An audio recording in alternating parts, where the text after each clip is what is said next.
আসসালামু আলাইকুম। আমন্ত্রণ জানাচ্ছি জাগো টিভিতে। আপনাদের সাথে আছি আমি মমতাজ শাহিন রুম্পা। শুরুতেই জানিয়ে দিব আপডেটগুলো। যুক্তরাষ্ট্রের B-2 বোম্বার ও F-35 কিলার মোতায়েন করল ইরান।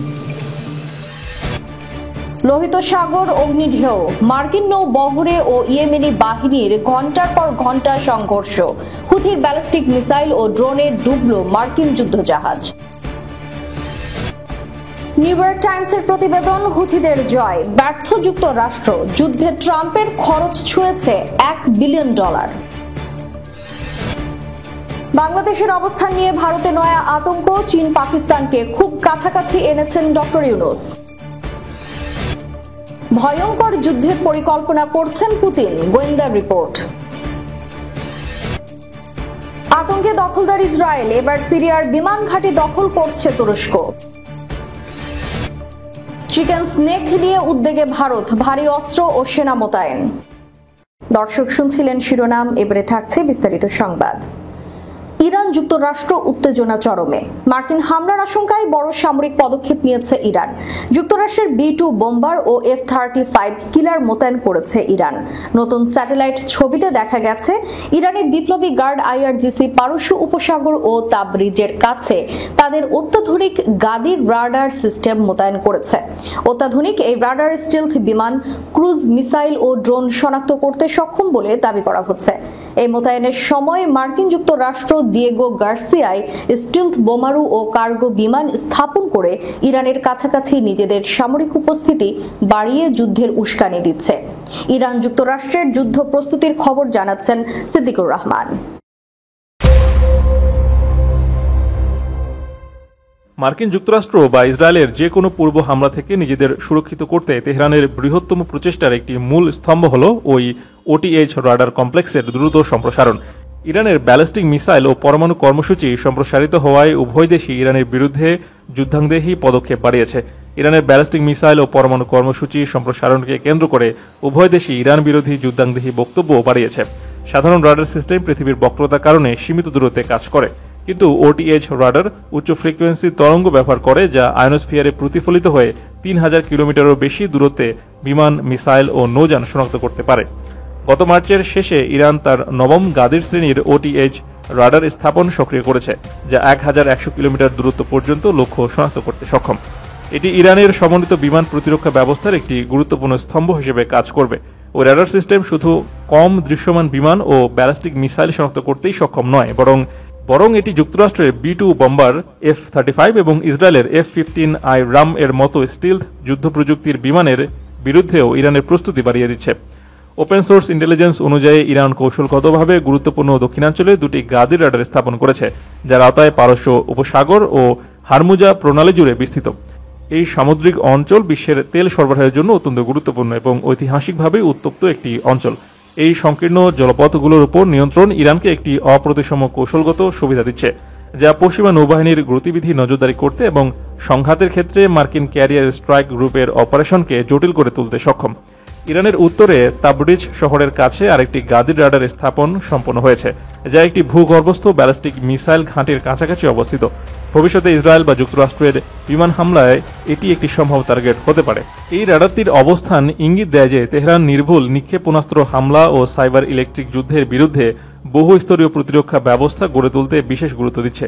এদিকে শিরাজের কাছে ইরান আরও উন্নত OTH রাডারের একটি নতুন সংস্করণ চূড়ান্ত করেছে বলে জানা গেছে। ওই রাডারের লম্বা অ্যারে কাঠামো এবং উন্নত অ্যান্টেনা ঘনত্ব থাকবে, যা সিগন্যাল ক্যাপচার ও জ্যামিং প্রতিরোধের ক্ষমতা বৃদ্ধি করবে।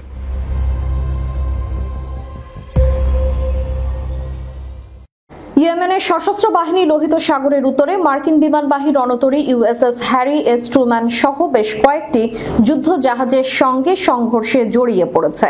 রোববার এক বিবৃতিতে ইয়েমেনি বাহিনী জানিয়েছে, ক্রুজ মিসাইল ও ড্রোন ব্যবহার করে তারা মার্কিন যুদ্ধ জাহাজগুলোকে লক্ষ্য করে হামলা চালিয়েছে। সংঘর্ষটি ঘণ্টার পর ঘণ্টা ধরে চলেছে। এতে নৌবহরের দুইটি যুদ্ধ জাহাজে আগুন ধরে যায় এবং এর ফলে মার্কিন বাহিনী নতুন করে হামলা চালাতে ব্যর্থ হয়েছে। হুথি ও যুক্তরাষ্ট্রের সংঘর্ষের সর্বশেষ জানাচ্ছেন সিদ্দিকুর রহমান। মধ্যপ্রাচ্যের পরাশক্তি ইরানের পরিকল্পনার জোরে টিকে আছে হুথিরা। প্রতিবেদনে বলা হয়, ইরান সমর্থিত হুতি গোষ্ঠী তাদের ভূগর্ভস্থ ব্যাংকারগুলো আরও শক্তিশালী করেছে, যা হামলা প্রতিরোধে কার্যকর প্রমাণিত হচ্ছে। মার্কিন কংগ্রেস ও মিত্র দেশগুলোর 3 কর্মকর্তা এনওয়াইটিকে জানিয়েছে, দীর্ঘমেয়াদী পরিকল্পনার মাধ্যমে হুতিরা তাদের সামরিক সক্ষমতা রক্ষা করেছে। ব্যয় বেড়ে চলেছে যুক্তরাষ্ট্রের। হুতি হুমকি মোকাবেলায় যুক্তরাষ্ট্র প্রায় $200 মিলিয়ন অস্ত্র ব্যবহার করেছে বলে জানানো হয়েছে, যা এখনও কেবল গোলাবারুদের খরচ। এতে যুক্ত হয়নি জাহাজ, 2টি এয়ারক্রাফট ক্যারিয়ার এবং বিপুল সংখ্যক সেনা মোতায়েনের খরচ। সূত্র জানিয়েছে, আগামী সপ্তাহ নাগাদ এই ব্যয় $1 বিলিয়ন পৌঁছাতে পারে। ইসরায়েলকে হুতিদের ক্ষেপণাস্ত্র হামলা থেকে রক্ষা করতে যুক্তরাষ্ট্র থার্ড ব্যবস্থার ব্যবহার করেছে, যার প্রতিটি ক্ষেপণাস্ত্র প্রতিরোধে ব্যয় প্রায় $12 থেকে $15 মিলিয়ন। যদিও হুতিদের মোকাবেলায় অতীতে ইসরায়েলি বিমান বাহিনী সফলভাবে হামলা চালিয়েছে, তবে এখন যুক্তরাষ্ট্র ইসরায়েলকে হুতিদের উপর হামলা না চালাতে বলেছে। ওয়াশিংটনের ধারণা, তাদের বিমান বাহিনী জাহাজ থেকে পরিচালিত অব্যাহত বিমান হামলা হুতিদের দমন করতে বেশি কার্যকর হবে। বিশ্লেষকদের মতে, যুক্তরাষ্ট্র বর্তমানে হুতি হুমকি দমনে কৌশলগতভাবে পিছিয়ে পড়েছে। হামলার মাত্রা বাড়ালেও লক্ষ্যবস্তুতে কার্যকর আঘাত হানতে না পারার কারণে শুধু ব্যয় বেড়েছে, কাঙ্ক্ষিত ফল আসেনি। একই সঙ্গে ইরান সমর্থিত এই গোষ্ঠী মধ্যপ্রাচ্যে যুক্তরাষ্ট্র ও তার মিত্রদের জন্য ক্রমবর্ধমান হুমকি হয়ে দাঁড়াচ্ছে। হুথিদের জয়, ইয়েমেনের ব্যর্থ যুক্তরাষ্ট্র যুদ্ধে ট্রাম্পের খরচ ছুঁয়েছে $1 বিলিয়ন। ইয়েমেনের হুথি বিদ্রোহীদের ওপর সাম্প্রতিক মার্কিন হামলাকে ধ্বংসাত্মক বলে দাবি করলেও বাস্তবে এই হামলাগুলো প্রত্যাশিত সাফল্য আনেনি, এমনটাই জানিয়েছে দ্য নিউ ইয়র্ক টাইমস। প্রতিবেদনে বলা হয়েছে, মার্কিন প্রতিরক্ষা দপ্তরের কর্মকর্তারা স্বীকার করেছেন, হুথিদের ভূগর্ভস্থ অস্ত্রাগারগুলোকে লক্ষ্য করে সফলভাবে হামলা চালানো যাচ্ছে না। যদিও হামলার মাত্রা ট্রাম্প প্রশাসনের অধীনে বেড়ে গেছে, তবে এর কার্যকারিতা নিয়ে প্রশ্ন থেকেই যাচ্ছে। ইয়েমেনি বাহিনীর বিবৃতিতে আরও বলা হয়েছে, ফিলিস্তিনি জনগণের প্রতি ইয়েমেন সরকার ও জাতির অবিচল সমর্থন অব্যাহত থাকবে যতক্ষণ না গাজায় আগ্রাসন বন্ধ ও অবরোধ প্রত্যাহার করা হয়। ততক্ষণ ইয়েমেনি বাহিনী প্রতিশোধমূলক অভিযান অব্যাহত রাখবে। এদিকে স্থানীয় সূত্রের বরাত দিয়ে ইয়েমেনের সরকারি সংবাদ সংস্থা সাবাহ জানিয়েছে, রোববার ভোরে হুদাইদা প্রদেশের কামারান দ্বীপে মার্কিন বাহিনী 5টি বিমান হামলা চালিয়েছে। আরেকটি প্রতিবেদনে বলা হয়েছে, মার্কিন প্রেসিডেন্ট ডোনাল্ড ট্রাম্প দাবি করেছিলেন যে একটি গোপন নৌ অভিযানের পরিকল্পনার জন্য ইয়েমেনি কমান্ডারদের বৈঠক লক্ষ্য করে যুক্তরাষ্ট্র আক্রমণ চালিয়েছে।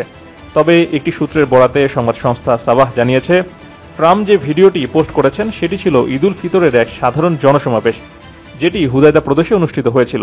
এতে কোনো সামরিক বাহিনীর সংযোগ ছিল না। সূত্রটি আরও বলেছে, এটি একটি মার্কিন অপরাধ। এই হামলায় ডজনখানেক মানুষ হতাহত হয়েছেন। এটি প্রমাণ করে যে ইয়েমেনে আমেরিকার আগ্রাসন ব্যর্থ ও পরাজয়ের মুখে পড়েছে। তবে গাজায় আমেরিকা ইসরায়েল গণহত্যা ও দখলদারিত্ব চালিয়ে যাচ্ছে। সূত্র ইরনা।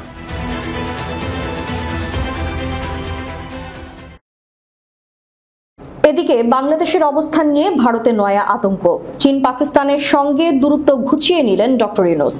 চীনকে কলকাতা থেকে মাত্র 200 কিলোমিটার এবং আলিপুর দুয়ারের হাসিমারা বিমান ঘাঁটি থেকে 120 কিলোমিটারের মধ্যে পাকিস্তানিদের নিয়ে এসেছে বাংলাদেশ, এমনটি দাবি করেছে ভারতীয় সংবাদ মাধ্যম টেলিগ্রাফ ইন্ডিয়া।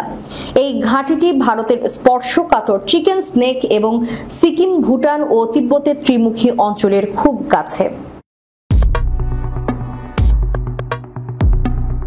খুলনা বিভাগের মোংলা বন্দরে তাদের পদচিহ্ন রাখার প্রস্তুতি নিচ্ছে, যা কলকাতা থেকে প্রায় 180 কিলোমিটার, যা শান্তিনিকেতন থেকে কলকাতার দূরত্বের সমান। এটি বাংলাদেশের অন্তর্বর্তী সরকারের প্রধান উপদেষ্টা ডক্টর মোহাম্মদ ইউনূসের জন্য একটি উল্লেখযোগ্য অর্জন, যিনি সম্প্রতি বেইজিং সফরের সময় মোংলা বন্দর আধুনিকায়ন এবং সম্প্রসারণে প্রায় $40 কোটি প্রতিশ্রুতি পেয়েছেন চীনের কাছ থেকে। মোংলা বন্দরের বিষয়ে ঘোষণাটি একটি যৌথ সংবাদ বিজ্ঞপ্তিতে বলা হয়েছে, যা সম্ভবত ওই বন্দরে একটি টার্মিনালে থাকা ভারতের আগেকার সুবিধাজনক অবস্থানকে চ্যালেঞ্জের মুখে ফেলে দেবে। বহু বছর ধরে ভারত মহাসাগরে চীনের প্রভাব বিস্তারের প্রচেষ্টাকে প্রতিহত করেছে ভারত, তবে শেষ পর্যন্ত চীনারা সফল হয়েছে এবং এখন তারা কলকাতার দোরগোড়ায়, বললেন একজন ভারতীয় কৌশলগত বিশ্লেষক। ডক্টর ইউনূস, যিনি শুক্রবার ব্যাংককে বিমস্টেক সম্মেলনের ফাঁকে প্রধানমন্ত্রী নরেন্দ্র মোদীর সঙ্গে সাক্ষাৎ করেছেন, তিনি পাকিস্তানি সশস্ত্র বাহিনীকেও ভারতের পূর্ব সীমান্তের কাছাকাছি পৌঁছে দেওয়ার পথ খুলে দিয়েছেন। অভিযোগ করে সংবাদ মাধ্যমটি, বাংলাদেশ বিমান বাহিনী 27 মার্চ একটি নির্দেশনা জারি করে বলেছে, তাদের 5 জন সিনিয়র কর্মকর্তা পাকিস্তানে যাবেন JF-17 হালকা মাল্টি রোল যুদ্ধবিমান চালানোর প্রশিক্ষণ নিতে। যুদ্ধবিমানটি পাকিস্তান ও চীনের যৌথ উদ্যোগে তৈরি। বাংলাদেশ সশস্ত্র বাহিনী একটি সূত্র জানিয়েছে, এটি এমন কয়েকটি JF-17 যুদ্ধবিমান লালমনিরহাট বিমানবন্দরে মোতায়েনের পূর্ব প্রস্তুতি। এটি রংপুর বিভাগে অবস্থিত এবং আলিপুরদুয়ারের হাসিমারা বিমান ঘাঁটি থেকে প্রায় 120 কিলোমিটার দূরে। বহু বছর ধরে ভারত চিন্তিত ছিল চিকেন স্নেক এর উপরে চীনের উপস্থিতি নিয়ে। ভূ রাজনৈতিক দিক থেকে অত্যন্ত গুরুত্বপূর্ণ এই চিকেন স্নেক বাংলাদেশ ও নেপালের মাঝখানে একটি সরু ভূখণ্ড, যা ভারতের মূল ভূখণ্ডকে দেশটির উত্তরবঙ্গ ও উত্তর পূর্বাংশের সঙ্গে যুক্ত করেছে। এখন মোংলা বন্দরের মাধ্যমে চীন আরও দক্ষিণে পৌঁছে যাচ্ছে এবং পাকিস্তানিরা লালমনিরহাট বিমানবন্দরে এসে ভারতের গায়ে নিঃশ্বাস ফেলবে। ভয়ঙ্কর যুদ্ধের পরিকল্পনা করছেন পুতিন, গোয়েন্দার রিপোর্ট। মার্কিন প্রেসিডেন্ট ডোনাল্ড ট্রাম্পের হুমকিতে মধ্যপ্রাচ্যে নতুন সংঘাত ছড়িয়ে পড়ার শঙ্কা তৈরি হয়েছে। ইরানের বিরুদ্ধে মার্কিন বাহিনী যদি অভিযান শুরু করে তাহলে কে কার পক্ষে দাঁড়াবে, এখন চলছে সেই সমীকরণও। এরই মধ্যে প্রকাশ্যে এলো চাঞ্চল্যকর এক গোয়েন্দা তথ্য। জার্মান সামরিক গোয়েন্দাদের ওই তথ্য বলছে বড় ধরনের যুদ্ধের প্রস্তুতি নিচ্ছেন রুশ প্রেসিডেন্ট ভ্লাদিমির পুতিন। বিস্তারিত থাকছে সিদ্দিকুর রহমানের রিপোর্টে। রাশিয়াকে দুর্বল করতে চেষ্টার ত্রুটি করেনি যুক্তরাষ্ট্র, কিন্তু পুতিনের নেতৃত্বে আমেরিকাকে বারবার ব্যর্থ করে দিয়েছে রাশিয়া। এমনকি মধ্যপ্রাচ্য, এশিয়া এবং আফ্রিকায় নিজেদের বন্ধু বাড়িয়েছে পুতিন। ইরানের সঙ্গেও সম্প্রতি রাশিয়া প্রতিরক্ষা চুক্তি করেছে। সেই চুক্তি অনুযায়ী ইরান অত্যাধুনিক সব যুদ্ধ সরঞ্জামও পাচ্ছে। তাই সম্ভাব্য মার্কিন হামলার আগে তেহরানকে সাহস যোগাচ্ছে মস্কো। জার্মান সামরিক গোয়েন্দাদের অনুসন্ধানের ভিত্তিতে ইউরোপীয় কর্মকর্তাদের এমন বিশ্বাস জন্মেছে ন্যাটো ও ইউরোপীয় দেশগুলোর বিরুদ্ধে বড় ধরনের যুদ্ধের প্রস্তুতি নিচ্ছে রাশিয়া। জার্মানির 3টি গণমাধ্যম এ নিয়ে যৌথ তদন্ত প্রতিবেদন করে তার ভিত্তিতে সংবাদ প্রকাশ করেছে। ওই প্রতিবেদনে বলা হচ্ছে, পশ্চিমের সঙ্গে বড় ধরনের সংঘাত হতে পারে, এমনটাই ভাবছে রাশিয়া। একই সঙ্গে সেই অনুযায়ী আগাম প্রস্তুতিও নিচ্ছেন পুতিন। নিজের সাম্রাজ্যবাদী লক্ষ্য অর্জনে সামরিক শক্তি প্রয়োগের পরিকল্পনা করছেন পুতিন। প্রতিবেদন অনুযায়ী 2022 সালে শুরু করা ইউক্রেন যুদ্ধ সেই লক্ষ্য অর্জনের প্রথম পদক্ষেপ। শেষ পর্যন্ত পুরো ইউরোপের বিরুদ্ধে যুদ্ধে নামবেন পুতিন। এই দশকের শেষের দিকে একটি বড় ধরনের প্রচলিত যুদ্ধের ভিত্তি দাঁড় করে ফেলবে রাশিয়া। দ্রুত গতিতে নিজেদের সামরিক ব্যয় বাড়াচ্ছে ক্রেমলিন। আগামী বছরের মধ্যে নিজেদের সেনা সংখ্যা 15 লাখে উন্নীত করতে চায় রাশিয়া। 2025 সালে রাশিয়ার সামরিক বাজেট 120 বিলিয়ন ইউরোতে পৌঁছেছে। 4 বছর আগের তুলনায় এটি প্রায় 4 গুণ বেশি। গত সপ্তাহে মার্ক রুটে হুঁশিয়ার করে বলেন, রাশিয়া যদি পোল্যান্ড বা জোটের অন্য দেশে হামলা করে তাহলে যথোপযুক্ত জবাব দেওয়া হবে। বাশার সরকারের পতনের পর থেকে সিরিয়ার বিমান ঘাঁটিগুলোতে দফায় দফায় হামলা চালিয়ে যাচ্ছে দখলদার ইসরায়েল। ইসরায়েলের নির্বিচারে এসব হামলার পর সিরিয়ার টিয়াস বিমান ঘাঁটি দখলে নেওয়ার প্রস্তুতি নিয়েছে তুরস্ক। নিরাপত্তা সূত্র জানিয়েছে, হিসার এয়ার ডিফেন্স সিস্টেম সহ বিভিন্ন আকাশ প্রতিরক্ষা সামগ্রী মোতায়েন করতে যাচ্ছে দেশটি। সেখানে রাশিয়ার তৈরি S-400 ক্ষেপণাস্ত্র মোতায়েন করার সম্ভাবনা রয়েছে। এছাড়া তুরস্ক T-4 বিমান ঘাঁটিতে যে রাডার সিস্টেম মোতায়েন করবে তার রেঞ্জ 600 কিলোমিটার। অর্থাৎ ইসরায়েলের রাজধানী তেল আবিব থেকে দখলদারদের যুদ্ধ বিমান ফ্লাই করার সঙ্গে সঙ্গেই তুর্কি বাহিনী সেটা ট্র্যাকিং করতে সক্ষম হবে। এর ফলে সমগ্র ইসরায়েলের আকাশ সীমা তুরস্কের নজরদারিতে থাকবে। আর এতেই ইসরায়েলের কাঁপন শুরু হয়ে গেছে। ইসরায়েল তাদের সর্বশক্তি দিয়ে তুরস্কের বিমান ঘাঁটি প্রতিরোধের চেষ্টা করছে। তবে তুরস্ক এতে ঘাবড়ে না গিয়ে ইসরায়েলের অতৎপরতা রুখিয়ে নিজেদের মতো করে কাজ শুরু করে দিয়েছে। তুর্কি প্রেসিডেন্ট রিসেপ তাইপ এরদোগানের বিরুদ্ধে তার দেশে হঠাৎ একযোগে কঠোর আন্দোলন শুরু হওয়ার পেছনে সিরিয়া নিয়ে তুরস্ক ইসরায়েল সমীকরণের গুরুত্বপূর্ণ ভূমিকা রয়েছে বলে বিশ্লেষকরা মনে করছেন। ভারতের উত্তর পূর্বাঞ্চলকে দেশটির মূল ভূখণ্ডের সঙ্গে যুক্ত করে রেখেছে যে সরু অংশটা, সেটি পরিচিত শিলিগুড়ি করিডোর নামে। অনেকটা বাঁকানো মুরগির ঘাড়ের মতো দেখায় বলে জায়গাটিকে অনেকে চিকেন স্নেক বলেও বর্ণনা করেন।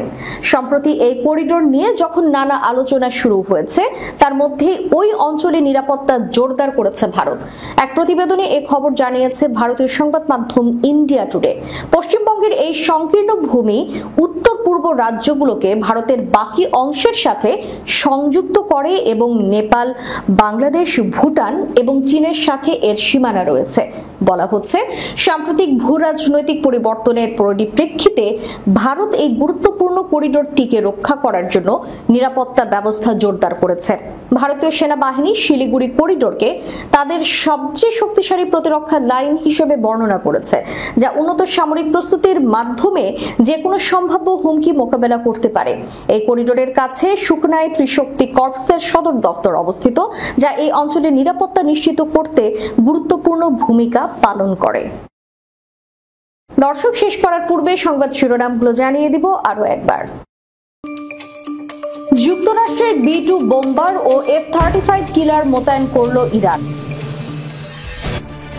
লোহিত সাগর অগ্নিঢেউ, মার্কিন নৌ বহরে ও ইয়েমেনি বাহিনীর ঘণ্টার পর ঘণ্টা সংঘর্ষ, হুথির ব্যালিস্টিক মিসাইল ও ড্রোনে ডুবল মার্কিন যুদ্ধজাহাজ। নিউ ইয়র্ক টাইমসের প্রতিবেদন, হুথিদের জয়, ব্যর্থ যুক্তরাষ্ট্র, যুদ্ধে ট্রাম্পের খরচ ছুঁয়েছে $1 বিলিয়ন। বাংলাদেশের অবস্থান নিয়ে ভারতে নয়া আতঙ্ক, চীন পাকিস্তানকে খুব কাছাকাছি এনেছেন ডক্টর ইউনূস। ভয়ঙ্কর যুদ্ধের পরিকল্পনা করছেন পুতিন, গোয়েন্দা রিপোর্ট। আতঙ্কে দখলদার ইসরায়েল, এবার সিরিয়ার বিমান ঘাঁটি দখল করছে তুরস্ক। চিকেন স্নেক নিয়ে উদ্বেগে ভারত, ভারী অস্ত্র ও সেনা মোতায়েন। এতক্ষণ আমাদের সাথে থাকার জন্য ধন্যবাদ। আল্লাহ হাফেজ।